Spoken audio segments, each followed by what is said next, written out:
Bonjour et bienvenue à toi dans cette nouvelle vidéo de la méthode Voilà. Aujourd'hui, je vais te présenter la deuxième étape de la méthode Voilà, qui est l'organisation. Donc, pour rappel, la méthode Voilà, c'est la méthode que j'ai créée pour t'aider à passer de l'intention à l'action. Dans la vidéo précédente, je t'avais expliqué l'importance de la vision et je t'avais éclairé pour t'aider à clarifier, améliorer ta vision. Aujourd'hui, deuxième étape, nous allons parler de l'organisation. Qu'est-ce que l'organisation? Pourquoi est-elle importante? Et comment améliorer son organisation pour pouvoir atteindre ses objectifs? Donc, tout d'abord, qu'est-ce que l'organisation? L'organisation, c'est l'action d'organiser, de structurer, d'arranger et d'aménager. Le but, c'est de faire en sorte que tu puisses être plus efficace et que tu puisses réussir à réaliser toutes les tâches que tu as à faire et surtout que tu puisses atteindre tes objectifs. Et pour cela, il faut nécessairement que tu puisses être structuré, aussi bien mentalement que temporellement et spatialement. Donc l'organisation, ça rejoint tous ces axes. C'est comment tu fais pour ordonner toutes tes pensées, toutes tes idées, que ce soit pas un gros brouhaha dans ta tête. Comment tu fais pour faire en sorte que ton espace soit confortable et te permette de gagner du temps, d'être plus efficace dans ce que tu fais. Et temporellement, comment tu fais pour organiser, gérer ton temps au mieux pour pouvoir réaliser tout ce que tu as à faire et atteindre tes objectifs. Une bonne organisation, c'est une organisation qui va te permettre avant tout de garder du temps pour toi. Comme j'aime bien le répéter, l'organisation est à ton service et non pas l'inverse. Tu n'es pas au service de ton organisation. Au contraire, c'est elle qui te permet de te sentir plus efficace et de garder du temps pour toi. Le but d'une bonne organisation, ce n'est pas de pouvoir faire plus de choses et rajouter à chaque fois des choses sur sa to-do list, c'est plutôt de pouvoir faire les choses qu'on avait prévues et en plus d'avoir du temps pour soi, pour des choses qui comptent vraiment pour toi. Que ce soit passer du temps avec toi, personnellement, ou avec ta famille, tes êtres chers. Ensuite, une bonne organisation doit te convenir, elle doit te ressembler à toi personnellement. Il existe tout un tas de ressources sur Internet pour t'aider à mieux gérer ton temps, être plus efficace, mais au bout d'un moment, on finit par s'y perdre et à vouloir tout tester, vouloir tout télécharger comme application, on se retrouve avec une quantité d'informations pas possible et au final, on se retrouve même avec des choses qui ne nous correspondent pas à nous personnellement. Donc le but, c'est vraiment que tu puisses identifier comment toi, personnellement, tu fonctionnes et ce qui te correspond le mieux. C'est comme un vêtement que l'on te prête et que tu veux porter qui au final ne te va pas, qui ne te correspond pas. Ce vêtement peut être trop grand, trop large ou au contraire trop serré. C'est la même chose avec une organisation. Si elle n'est pas adaptée à ta personnalité, à ton fonctionnement, au final, ce sera soit trop large, soit trop étroit. Donc, définis comment tu as envie, toi, personnellement, de travailler, qui tu es, comment tu fonctionnes le mieux. Et ensuite, tu peux adapter ton organisation en fonction de qui tu es vraiment. Ensuite, ton organisation doit être facile et simple à mettre en place. Si elle est trop compliquée, si tu utilises trop d'outils et si tu ne t'y retrouves pas, comme je te le disais précédemment, au final, tu risques de perdre plus de temps que d'en gagner. Donc, fais simple, fais facile et utilise ce qui, toi, te correspond. Et enfin, ton organisation doit te permettre de répondre à des objectifs bien précis. Quand tu as visionné la vidéo sur la vision, tu as pu te poser des questions et te projeter dans un avenir à moyen terme, 3 à 5 ans. Tu as pu identifier ton projet de vie idéal, aussi bien personnel que professionnel. Et de là, normalement, tu as pu en déterminer 2, 3, voire 4 objectifs, maximum 4 objectifs principaux. À partir de ces objectifs, tu vas devoir établir une organisation qui te permet concrètement, au jour le jour, d'atteindre progressivement tes objectifs. Pourquoi s'organiser? Tout simplement parce qu'une bonne organisation, comme je te le disais, va te permettre de prendre du temps pour toi, va te permettre de te retrouver, de te ressourcer, de gagner en énergie ou en tout cas d'économiser l'énergie que tu as. Donc, ton organisation va te permettre d'être mieux mentalement, mieux physiquement et également de te faire gagner de l'argent. À partir du moment où tu anticipes, où tu prévois, tu n'es plus dans la précipitation, donc tu n'agis plus de manière irréfléchie, spontanée, et donc tu peux gagner du temps et surtout gagner de l'argent. Donc c'est vraiment essentiel. L'organisation, elle a ce rôle de guide, tout comme ta vision va te permettre d'avancer dans la bonne direction et d'atteindre ta destination, ton organisation va te permettre d'avoir des jalons, d'avoir des barrières, une clôture qui te permet d'avancer en direction de ta vision, de ta destination. Donc, c'est vraiment essentiel que tu puisses prendre du temps pour t'organiser, planifier, anticiper et tu pourras y gagner en sérénité, tu pourras être moins stressé et tu pourras du coup être plus disponible mentalement pour accomplir ce que tu as à faire. Comment mieux s'organiser? Alors, j'ai listé pour toi 5 conseils primordiaux qui, pour moi, sont vraiment essentiels, sont la base d'une bonne organisation. Donc, premièrement, comme je te le disais, c'est avoir des objectifs concrets. Ensuite, c'est planifier, anticiper, savoir ce que l'on doit faire à moyen terme, donc la semaine prochaine, dans un mois, pour pouvoir atteindre ces objectifs. Ensuite, prioriser. Qu'est-ce qui est important, urgent? Qu'est-ce qui, au contraire, n'est pas important et n'est pas urgent? Parce que, on le sait bien, on ne peut pas tout faire. On n'a que 24 heures dans une journée. Donc, tu es obligé de lister tes tâches et de prioriser, de faire ce qui est le plus important pour toi à ce moment-là. Ensuite, ritualiser. Ritualiser, c'est le fait d'avoir une routine, des habitudes qui te permettent de te décharger mentalement et qui te permettent d'avancer plus facilement. Et enfin, déléguer et ou automatiser. Comme je te le disais, tu ne peux pas tout faire. Donc, il y a certaines tâches que tu vas devoir déléguer et certaines tâches que tu vas devoir automatiser pour que ce soit plus facile pour toi et que tu n'aies plus à y penser. Donc, revenons maintenant sur chacun de ces conseils plus en détail. Donc, le premier conseil, c'était de se fixer des objectifs. Un objectif, pour qu'il puisse être efficace, doit être un objectif SMART, intelligent. Donc, un objectif SMART, c'est un objectif qui est spécifique, donc très précis, une phrase, et un objectif contient une action, je dirais, tu vois, une idée par objectif. Donc, spécifique. Ensuite, mesurable. Mesurable, c'est-à-dire que tu vas devoir avoir des outils, des échelons pour pouvoir mesurer ton objectif, savoir est-ce que j'ai atteint ou non mon objectif et s'il n'est pas atteint, à quel niveau, à quel seuil j'ai atteint cet objectif. Est-ce que c'est par exemple 70%, 50%? L'idée, c'est que tu puisses réaliser un feedback et avoir un bilan sur cet objectif.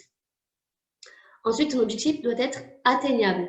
Atteignable, c'est-à-dire que tu dois avoir les compétences nécessaires, les ressources internes, intérieures, pour pouvoir atteindre ton objectif. Et si ce n'est pas le cas, si actuellement tu n'as pas ces compétences, comment tu vas faire pour te former pour atteindre cet objectif? Ensuite, ton objectif doit aussi être réaliste. C'est-à-dire que tu dois avoir les moyens, les ressources financières, temporelles, pour pouvoir atteindre cet objectif. Et enfin, temporel, c'est-à-dire qu'il doit être limité dans le temps. Tu dois avoir une date de début et une date de fin. Ces jalons vont te permettre de pouvoir atteindre cet objectif et ensuite de pouvoir réaliser ce feedback, mesurer si cet objectif a été atteint ou non. Voilà les 5 caractéristiques essentielles pour se fixer un bon objectif. Et je t'ai mis également la citation de Sénèque que j'aime beaucoup. Il n'y a pas de bon vent pour celui qui ne sait où il va. Ton objectif, tout comme ta vision, sont tes phares, tes guides, tes boussoles qui vont te permettre de savoir où aller. Si tu ne sais pas où tu veux aller, le vent va t'emporter et au final, tu vas être ballotté à droite, à gauche. Quand tu sais où tu vas, tu as une direction, tu as ton chemin qui se trace et tu sais progressivement comment y aller et tu peux également mesurer, savoir où tu en es sur ce chemin et qu'est-ce qu'il te reste à faire. Et tu peux également regarder en arrière et voir le chemin que tu as parcouru. Donc vraiment, mon premier conseil, c'est d'avoir des objectifs SMART. Ensuite, le deuxième conseil pour améliorer son organisation, c'est de planifier. Planifier, comme je te le disais, c'est anticiper, c'est préparer le futur, c'est faire en sorte que ce futur que je désire, cette vision que j'ai, ces aspirations que je veux atteindre, je les ancre déjà dans le présent. Je fais en sorte dès maintenant de préparer, d'anticiper, de planifier, de me fixer des étapes pour atteindre ces aspirations et pour les rendre réelles. Et donc, planifier, c'est anticiper, c'est noter, c'est poser dans un agenda, dans un calendrier, mais c'est aussi être flexible, dans le sens où on va planifier, mais on le sait bien, il y a toujours des imprévus, il se passe parfois certaines choses qu'on n'avait pas anticipées, qu'on n'avait pas pu planifier, et c'est normal. Et donc, il faut être flexible et savoir s'adapter, savoir rebondir et savoir parfois adapter son objectif et, si nécessaire, le redécouper. Ensuite, le troisième conseil, c'était de prioriser. Et pour prioriser, un outil que j'aime beaucoup, c'est la matrice d'Eisenhower. L'idée, en fait, c'est une fois que tu as ta to-do list, que tu as identifié toutes les tâches que tu dois réaliser pour atteindre ton objectif, c'est de trier, d'ordonner ces différentes tâches en fonction de leur niveau d'importance et d'urgence. C'est-à-dire que pour chaque tâche que tu dois accomplir, tu dois te poser la question, est-ce que cette tâche est urgente ou non urgente? Est-ce qu'elle est importante ou non importante? Et en fonction de cela, tu vois, tu peux utiliser cette matrice, tu peux utiliser ce tableau avec 4 cases et ensuite déposer chaque tâche dans chaque case. Donc tu vois ici par exemple en A, très important, très urgent. En B, très important, peu urgent. En D, peu important, peu urgent. Et en C, peu important, très urgent. L'idée, c'est que tu puisses déterminer, comme je te le disais, quelles sont tes priorités, où tu dois focaliser ton attention et qu'est-ce qui est secondaire pour que tu puisses être le plus efficace et avancer. L'idée, c'est que tu aies le plus de tâches possible en B, très important mais peu urgent.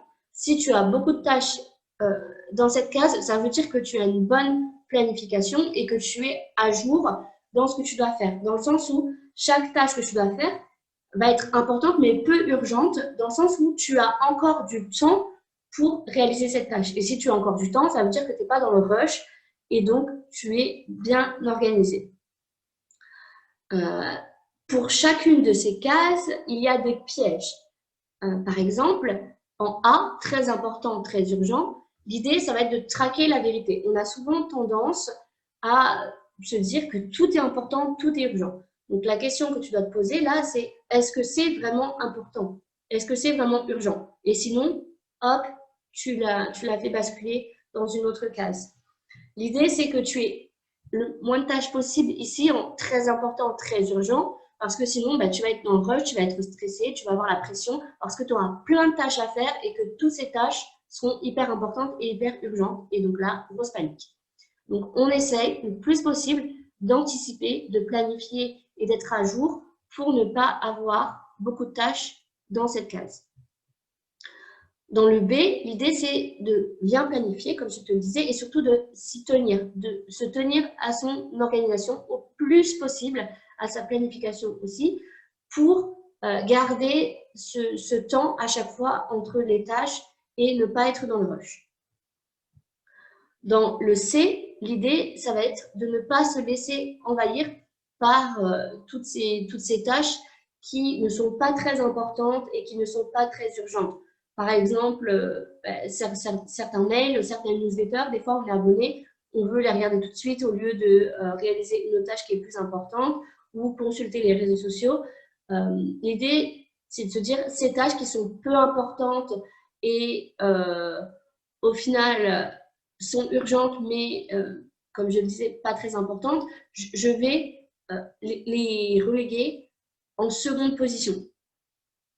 Et ensuite, en D, peu important et peu urgent, mais alors là, comme je disais, à consommer avec modération.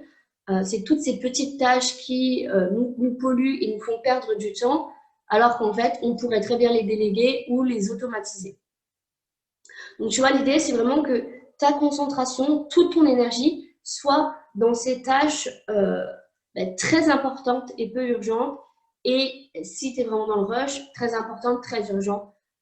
Donc, l'idée, voilà, c'est que tu sois le plus possible dans des tâches A et B et le moins possible dans des tâches C et D.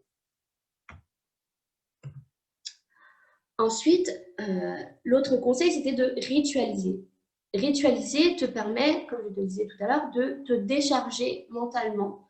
Parce que plus ton cerveau réfléchit, plus tu consommes de l'énergie et plus tu vas te fatiguer. Donc l'idée, c'est que ton cerveau n'ait plus, entre guillemets, à réfléchir et que certaines tâches soient automatiques et soient répétitives. Donc tu peux penser, par exemple, dans ta semaine, à avoir des plages horaires hebdomadaires qui reviennent à chaque fois. Donc, par exemple, te dire tous les lundis à telle heure, je sais que je dois faire ça, tous les mardis, etc., etc. Comme ça, tu n'as plus besoin de réfléchir. Tu sais qu'on est lundi, telle heure, bam, j'ai ça à faire. Tu peux également faire, ce que moi je suis en train de penser là, c'est avoir une organisation qui, d'une semaine à l'autre, ne change pas. Je sais que moi, par exemple, personnellement, ce que j'ai fait, c'est que j'ai identifié pour mon activité professionnelle les différentes tâches, les grosses tâches que j'avais à réaliser. Je les ai ensuite réparties dans mon agenda et j'ai décidé que chaque jour était consacré à une mission en particulier. Donc, par exemple, j'ai décidé globalement de travailler sur 5 jours. Le samedi, c'est occasionnel en fonction des tâches que j'ai à faire, mais sinon, j'essaie le plus possible de travailler du lundi au vendredi. Et j'ai identifié que dans mon activité de coach, de mentor, de formatrice, j'avais 5 gros domaines. Donc, j'ai tout ce qui est administratif et qui là touche tout le monde. J'ai ensuite tout ce qui va toucher la préparation et l'accompagnement dans mes coachings. Ensuite, j'ai ma formation à moi personnelle. Ensuite, j'ai tout ce qui va être préparation d'ateliers et de formation. Et en dernier point, j'ai tout ce qui touche la communication digitale et la communication au sens large. Donc, tu vois, ça me fait 5 gros pôles, 5 grosses activités, 5 grosses tâches. Et j'ai décidé de les répartir sur les 5 jours de la semaine. Donc, le lundi, ça va être tout ce qui va être administratif. Le mardi, c'est tout ce qui va toucher au coaching. Le mercredi, il y a les enfants à la maison. Donc là, ça va être plus tout ce qui est auto-formation, lecture, regarder des webinaires. Comme ça, je sais que je peux le faire avec mes enfants à côté, pas loin. Le jeudi, ça va être tout ce qui touche mes formations, donc préparer mes ateliers, préparer mes webinaires, préparer mes formations. Et le vendredi, c'est tout ce qui touche la communication, donc tout ce qui est réseautage, réseaux sociaux, le blog et outils de communication en général. Donc moi, personnellement, c'est comme ça que je m'organise. Et l'avantage de ça, c'est que chaque jour, je sais quelles tâches j'ai à faire. Et ensuite, lorsque je fais ma liste de tâches, tu vois, facilement, je peux ensuite organiser mes tâches dans la semaine. Je sais que dans ma liste de tâches, si j'ai une tâche qui touche l'administratif, directement, je vais la mettre au lundi. Si j'ai une tâche qui touche le coaching, je vais la mettre au mardi. Et du coup, j'ai cette habitude qui me permet, en fait, maintenant de ne même plus réfléchir. Je sais que chaque tâche, je peux les mettre facilement. dans mon agenda et qu'en plus, une fois le jour venu, je sais quoi faire et comment le faire. Donc voilà, c'est ce qui, moi, me correspond. Peut-être que toi aussi, ça va te parler et ça va te donner une idée pour améliorer ton organisation. Ensuite, chose essentielle qui doit revenir, qui doit être ritualisée, c'est par exemple une routine matinale qui te permet de te mettre de bonne humeur, qui te permet d'avoir envie de te lever, qui va te motiver le matin et qui va te permettre d'être fier de toi dès le matin parce que tu auras déjà atteint des objectifs. Donc c'est pareil, c'est comme ça que moi je fonctionne. Depuis début janvier, j'ai décidé d'avoir une routine matinale et donc de me lever plus tôt aussi pour avoir du temps pour moi. Et donc, chaque matin, avant de débuter ma journée, avant que tout le monde soit levé, j'ai cette routine. Alors, ça peut être une demi-heure, une heure et demie, en fonction de comment tu le sens, où tu vas avoir chaque matin des choses qui vont revenir. Ça peut être, par exemple, lire un livre ou prendre du temps pour faire du sport, avoir un mantra, une citation que tu te répètes et qui te permet d'avoir un mental positif, ou ça peut être du temps de méditation, du temps de visualisation. L'idée, c'est que tu aies ce temps pour toi et que tu puisses, comme je te le disais, réaliser, atteindre déjà des objectifs et faire des choses qui te plaisent. Parce qu'on le sait bien, la journée passe vite. Pendant la journée, tu es en train de travailler, de faire tout ce que tu as à faire et le soir, tu peux être fatigué. Donc, l'idée, c'est que tu aies ce petit temps pour toi qui te fasse du bien et qui te mette de bonne humeur pour ensuite avancer dans ta journée. Et je t'avais mis également des bulles de bien-être. Alors, les bulles de bien-être, c'est des temps dans ta journée ou dans ta semaine qui vont être consacrés vraiment à ton bien-être. Donc, ça peut être le matin lors de ta morning routine ou ça peut être, je sais pas, tous les mercredis soirs, par exemple, ou tous les mardis midi. L'idée, c'est que tu aies un petit temps pour toi, 10, 15, 20 minutes ou plus, où tu fais quelque chose qui te plaît, que tu aimes, tu n'es plus en train de penser au travail, tu n'es plus en train de penser à ton conjoint, ta conjointe ou à tes enfants, etc. Tu penses à toi et tu te fais plaisir. Comme je te le disais, une bonne organisation te permet de garder du temps pour toi. C'est vraiment la base. Si toi, tu es bien, si tu te sens bien, automatiquement, pour moi, il y aura plus de chances que tu puisses être épanoui dans ton business. Donc voilà les conseils pour ritualiser. Et enfin, déléguer ou automatiser. Les questions que tu dois te poser, c'est qui pourrait faire cette tâche mieux que moi ou aussi bien que moi. Et ensuite, comment je fais pour demander à cette personne de réaliser cette tâche. L'idée, c'est que tu puisses mettre l'autre personne en valeur et que tu ne sois pas en mode j'ai besoin de toi. Non, c'est plutôt voilà, je sais que tu sais faire ça, que tu as ces qualités, donc est-ce que tu accepterais de faire ça, etc. L'idée, c'est que l'autre personne puisse se sentir mise en valeur, qu'elle puisse sentir qu'elle contribue. Et je te l'avais évoqué également lors du webinaire sur la vision. L'idée, c'est que la personne puisse comprendre ta vision, partager ta vision et ait envie de t'aider à accomplir cette vision. Et donc, elle pourra, si elle est convaincue, si elle a envie de t'aider, participer et t'aider à accomplir les différentes tâches que tu dois accomplir. Ensuite, ce qui m'était venu à l'esprit, c'est clarifier, préciser la tâche. Souvent, on a tendance à donner des tâches à faire sans expliquer comment on aimerait que ce soit fait, pourquoi il faudrait que ce soit fait et très clairement comment la personne peut le faire. L'idée, c'est de faciliter la chose et que la personne puisse comprendre tous les tenants, les aboutissants et qu'elle puisse réaliser au mieux la tâche comme toi tu la ferais ou même mieux que toi. Pas facile à admettre, mais parfois les autres peuvent faire mieux que nous. Donc voilà les 5 conseils primordiaux pour moi qui permettent d'améliorer son organisation et de gagner du temps pour avoir du temps pour soi et pour ne pas être dans le rush et dans le stress. Ensuite, maintenant, par rapport à des outils concrets, tu vois, je t'ai donné 5 conseils précis pour pouvoir améliorer ton organisation. Maintenant, pour chacun de ces conseils, je vais te partager un ou des outils. Donc, premièrement, se fixer des objectifs. Alors, ce que moi, j'aime utiliser, c'est un tableau qui va me permettre d'avoir une visibilité sur mes objectifs à court terme et moyen terme. L'idée, comme je te le disais, c'est de partir de la première étape qui est ta vision. Donc ta vision, on avait évoqué le fait qu'elle devait être projetée sur 3 voire 5 ans et que tu devais faire marche arrière, c'est-à-dire dans 3-5 ans, je me vois là et donc ça c'est mon année 3, mon année 5, je fais marche arrière progressivement, année 4, année 3, année 2, année 1 et en année 1, je répartis en trimestre, en mois, en semaines et les objectifs au jour le jour. Donc l'idée c'est que tu aies ce tableau Excel et justement c'est le tableau que je propose pour les personnes que j'accompagne. Je leur transmets directement cet outil et dans ce tableau, en fait, tu vas pouvoir dans le premier onglet y mettre tes objectifs finaux, donc ta vision, et ensuite avoir un autre onglet où tu découpes en année 1, année 2, année 3.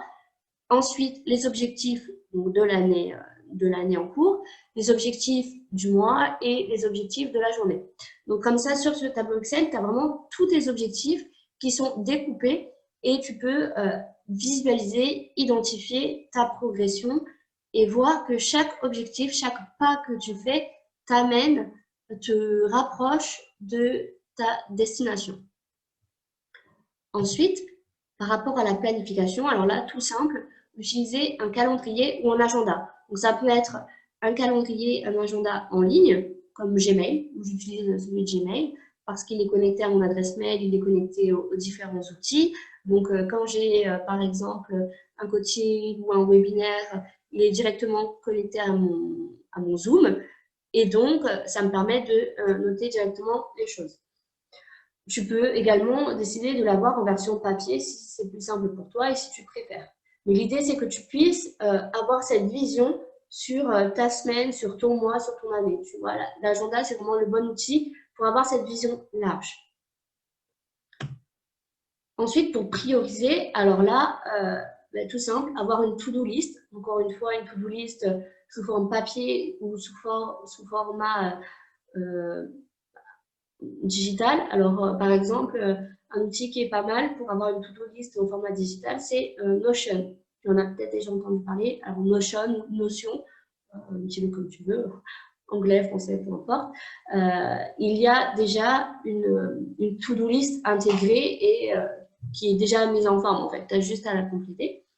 Et l'idée, c'est d'avoir une to-do list que tu vas pouvoir associer à la matrice d'Eisenhower dont je te parlais précédemment. Et ensuite connecter à ton agenda. L'idée, c'est que tu as ta to-do list, tu listes en fait, sans prioriser, tu listes au fur et à mesure qu'elles te viennent les tâches que tu dois accomplir. Ensuite, deuxième étape, tu les tries, tu les ordonnes dans les différentes cases de la matrice Eisenhower. Et ensuite, en fonction du degré d'importance et d'urgence, tu vas les intégrer dans ton agenda, dans ta journée, dans ta semaine. Et pour ritualiser alors là c'est une copie d'écran d'un tableau que j'ai fait sur Excel, tout simple, tu vois, tu as tous les jours du mois et ensuite tu as les habitudes que tu veux avoir, donc si c'est une routine matinale ou peu importe, ça peut être aussi la routine du soir avant de se coucher, tu vois, tu listes ici les différentes tâches ou les différents objectifs de ta routine et ensuite tu peux évaluer chaque jour si tu as bien réalisé ou non cette routine et ça te permet à la fin du mois de faire un petit bilan et de savoir combien de fois dans le mois tu as réussi à tenir ta routine. Donc l'idée encore là, on est dans le but de se faire un feedback, dans le but de pouvoir évaluer, voir ce qui a bien fonctionné, ce qui n'a pas fonctionné, pourquoi. C'est vraiment très important en fait que tu puisses, quand tu fais quelque chose, te poser la question de est-ce que j'ai réussi ou non et pourquoi oui j'ai réussi, pourquoi non j'ai pas réussi, est-ce que ça me parle toujours. Vraiment, il ne faut pas toujours être en mode pilote automatique dans l'action, il faut aussi avoir un temps d'introspection où on va se poser les bonnes questions et où on va réfléchir en fait sur soi, savoir si ce que l'on fait nous correspond toujours et si on est sur la bonne voie. Donc voilà, l'idée c'est vraiment, comme je te le disais, en fait, de s'organiser dans le but d'avoir une action qui est efficace, dans le but d'optimiser ses efforts pour ne pas gaspiller son énergie, ne pas gaspiller son temps et au contraire se sentir efficace, se sentir bien dans ce que l'on fait. Donc, comme je te le disais, en fait, on part de la vision. Ensuite, on va planifier, on va prioriser ce qui est important, non important, urgent, non urgent, et on va passer à l'action. Et une fois qu'on est passé à l'action, là encore, je te le disais précédemment, il est important d'avoir ce temps d'introspection, ce temps de bilan pour réajuster, ajuster si besoin. Si on voit que tout fonctionne bien, on continue. Si on voit que ça coince, bah, on se pose les bonnes questions, on réajuste et on fait en sorte que ça aille mieux et qu'on soit plus efficace pour la prochaine fois. Donc, j'espère que grâce à ce webinaire, tu as pu comprendre en quoi l'organisation était importante, que tu as pu trouver des outils concrets, des conseils pratiques pour déjà travailler sur ton organisation actuelle. Et je te l'expliquais, hein, le but de cette méthode, c'est de t'aider de passer de l'intention à l'action, que tu puisses mettre en pratique, appliquer dans la réalité ce que tu voulais, que tu puisses atteindre tes objectifs et donc que tu puisses, grâce à ta vision initiale, ensuite passer à l'action. Donc, comme tu le vois, l'organisation arrive en deuxième étape. Elle est vraiment essentielle parce qu'elle te permet de tracer ton chemin, de découper tes objectifs et d'avoir des jalons. Et ensuite, dans le prochain webinaire, on parlera de l'intuition, dans le suivant, la légitimité et enfin du passage à l'action. Donc, je t'invite à t'abonner à la chaîne de la méthode Voilà pour pouvoir avoir, tu vois, toute cette continuité et avoir tous les conseils nécessaires pour toi, pour que tu puisses mettre en œuvre ton projet et que tu puisses être vraiment épanoui dans ce que tu fais et que tu puisses tout simplement kiffer ce que tu fais et surtout aussi être fier de toi. Donc surtout, n'hésite pas, je suis là pour toi, je suis là pour t'accompagner, pour t'apporter les conseils, la structure, la motivation dont tu as besoin. Donc si tu as un projet de reconversion, si tu n'es pas épanoui actuellement dans ce que tu fais, si tu as envie de trouver ton idée de projet, si tu as envie de structurer ton projet, si tu te sens complètement largué, découragé, démotivé et que tu as envie d'avoir un soutien pour pouvoir entreprendre efficacement et avec du plaisir, de la passion et te sentir acteur tout simplement de ta vie professionnelle, je suis là pour toi, je suis là pour t'apporter les conseils nécessaires. Donc, n'hésite pas à me contacter, je suis disponible, je veux t'accompagner, j'ai envie de croire en toi, j'ai envie de t'aider à avancer. Donc, n'hésite pas, soit me contacter par téléphone, par mail, tu trouveras les coordonnées sur le site internet optimup.com, optimup avec un E. Et puis sinon, tu as tout un tas de posts et de contenus et sur le blog Optimup et sur les réseaux sociaux, Instagram, Facebook et LinkedIn. Donc voilà, tu as de quoi faire, tu as de quoi t'occuper et tu as de quoi réfléchir sur ton projet et avancer concrètement. Donc sois toi, crois en toi, car tout est possible. J'en suis convaincue. Vraiment, j'ai cette croyance que tu peux arriver à atteindre tes objectifs, tu peux réussir ce que tu as envie de faire. Il faut juste que tu sois audacieuse, que tu crois en toi et que tu n'hésites pas à appeler à l'aide si tu en as besoin. Donc, je te dis à très bientôt. Prends soin de toi. Ciao, ciao!